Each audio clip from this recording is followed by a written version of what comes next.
یہ ساری بحثیں آپ کے علم کی تاریخ میں موجود ہیں۔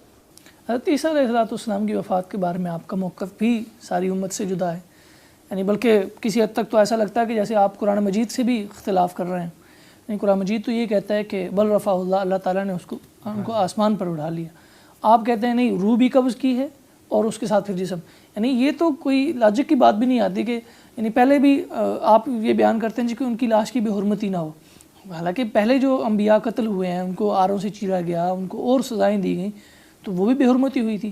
تو کیا خصوصیت تھی کہ حضرت عیسیٰ علیہ السلام کو آسمانوں پر اٹھا لیا گیا؟ تو کوئی وجہ تھی نا، اور وہ وجہ قرآن مجید کے مطالعے سے اندازہ ہوتا ہے کہ وہ زندہ تھے، وہ ان کو اس لیے اٹھا لیا گیا۔ پھر آپ یہ کہتے ہیں کہ ان کے واپس آنے کا کوئی تصور نہیں، حالانکہ متواتر روایات موجود ہیں کہ جن میں یہ کہا گیا ہے کہ حضرت عیسیٰ علیہ السلام دوبارہ آئیں گے، اور سارا وہ پس منظر واضح کیا گیا ہے کہ کب آئیں گے اور کیا صورتحال ہوگی۔ تو یہ بھی آپ کی حدیث کی بھی مخالفت نظر آتی ہے اور قرآن مجید کی بھی مخالفت نظر آتی ہے۔ یہ ذرا تفصیل طلب مسئلہ ہے اور مجھے شاید کچھ توضیح کرنی پڑے گی اس کی۔ ایک تو یہ چیز کہ میں اس میں بالکل ہی منفرد ہوں، ایسا بھی نہیں ہے۔ اس سے پہلے بھی اکا دکا اہل علم یہ بات کہتے رہے ہیں، خود ہمارے یہاں علامہ اقبال نے بڑی وضاحت کے ساتھ اس کو بیان کیا ہے، بلکہ بہت اذعان کے ساتھ اور اصرار کے ساتھ بیان کیا ہے۔ مولانا عبید اللہ سندھی نے بیان کیا ہے اور بعض لوگ بھی بیان کرتے رہے ہیں۔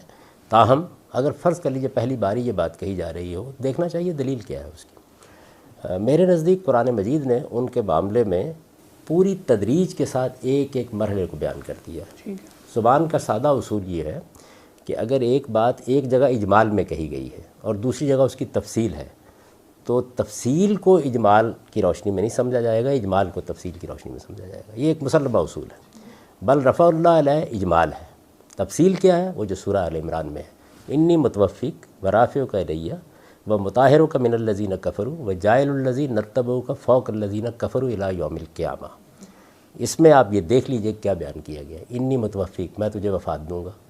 جو وفات کے معنی ہوتے ہیں وہی میں نے بیان کر دی ہیں، معروف معنی بلسان عربی مبین، کوئی اپنی طرف سے کوئی تعویل بھی نہیں کی۔ انی متوفق یعنی اس میں جو لوگ مجھ پر تنقید کر رہے ہیں وہ تعویلات کر رہے ہیں، میں تو صریح لفظ جیسے بیان ہوا ہے ویسے ہی ترجمہ کر رہا ہوں۔ انی متوفق، میں تجھے وفات دوں گا۔ ورافعک الیہ، وفات کا ترجمہ تو قرآن مجید کی بعض آیات میں وفات نہیں ہے، موت نہیں ہوا، کرینہ چاہیے ہوتا ہے۔ اس کی وجہ یہ ہے کہ جو لفظ بھی اپنے مجازی مفہوم میں معروف ہو جائے، جیسے مثلا اردو زبان کا لفظ ہے انتقال۔ اب جب میں بولتا ہوں کہ میرے والد صاحب کا انتقال ہو گیا، تو اس میں انتقال ان کا لاہور سے ملتان ہو گیا ہے، اس کے لیے کرینہ چاہیے ہوتا ہے۔ تو جہاں کرینہ ہوگا وہاں ظاہر ہے کہ لفظ اپنے معنی سے ہٹ جائے گا، لیکن جب کرینہ نہیں ہوگا، کوئی کرینہ باہر سے نہیں آتا، اس کو کلام کے اندر سے ہونا چاہیے، تو وہاں اس کو صریح معنی میں لیا جائے گا۔ تو انی متوفق کا میں وہی ترجمہ کرتا ہوں کہ جو اگر آپ کے ذہن میں پہلے سے کوئی چیز موجود نہ ہو اور آپ اس آیت کو پڑھیں گے تو آپ بھی کریں گے، میں تجھے وفات دوں گا۔ ورافعک الیہ، جب وفات کے بعد کہا جائے کہ اٹھا لے جاؤں گا، تو ظاہر بات ہے کہ پھر وفات کے بعد ہی اٹھا لے جانے پر اس کا عمل کیا جائے گا۔ یہ میں نے واضح کر دیا کہ رافعک الیہ کے الفاظ بلندی درجات کے لیے استعمال نہیں ہو سکتے، پھر الہ کا صلہ نہیں آنا چاہیے تھا۔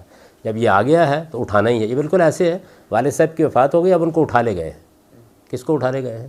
ظاہر ہے کہ میت اٹھا کے لے گئے ہیں، جنازہ اٹھا کے لے گئے ہیں۔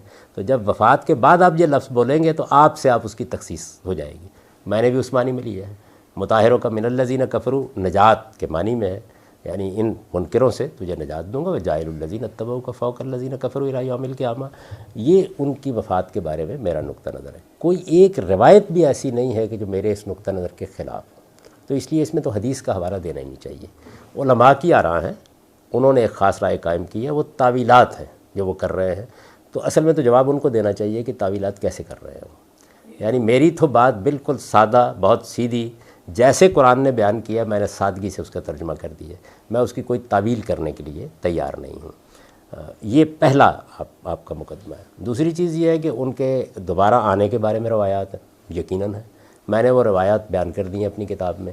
اس کے بعد اس کے بارے میں کچھ سوالات اٹھائے ہیں۔ روایات کے بارے میں مسلمہ اصول ہے کہ جب سند کے لحاظ سے آپ دیکھ لیتے ہیں کہ ان کے راوی ثقہ ہیں، جب آپ کو معلوم ہو جاتا ہے کہ ان کی سند متصل ہے اور آپ کو معلوم ہو جاتا ہے کہ حفظ و اتقان کا کوئی مسئلہ نہیں ہے، یہ تھوڑی دیر کے لیے مان لیا جاتا ہے، اگرچہ ان معاملات میں بھی بہت سے محققین نے سوالات اٹھا دیے ہیں اور ان سوالات کا بھی کوئی طویل نشست ہو تو میں ذکر کر سکتا ہوں، بتا سکتا ہوں کہ کیا کیا سوالات انہوں نے اٹھا دیے ہیں، لیکن تھوڑی دیر کے لیے مان لیجئے کہ سند کے لحاظ سے کوئی سوال نہیں۔ آگے پھر محدثینی کا قائم کردہ اصول، اور بالکل ٹھیک ہے کہ یہ دیکھا جائے گا کہ کسی روایت میں جو بات بیان ہوئی ہے کہ اب قرآن اس کو قبول کرتا ہے، تو میں نے قرآن کے حوالے سے کچھ سوالات اٹھائے ہیں، اور جو لفظ استعمال کیا ہے وہ میری کتاب میزان کو نکال کے وہ دیکھ لیں، وہ یہ ہے کہ جب میں قرآن مجید کی روشنی میں ان کو دیکھتا ہوں، وہ بتا دی ہیں میں نے چیزیں ساری کی ساری، اگر آپ کہیں گے تو میں اس کا اعادہ کر دوں گا، اور یہ کہا ہے کہ اس کے بعد میرے نزدیک یہ روایات محل نظر ہے۔ محل نظر کا مطلب کیا ہوتا ہے کہ قرآن کی روشنی میں جو بات سمجھ میں آ رہی ہے ان کے اوپر دوبارہ غور کرنا چاہیے۔ تو یہ علم کی دنیا میں لوگ جانتے ہیں کہ یہ سارے کام ہوتے رہتے ہیں۔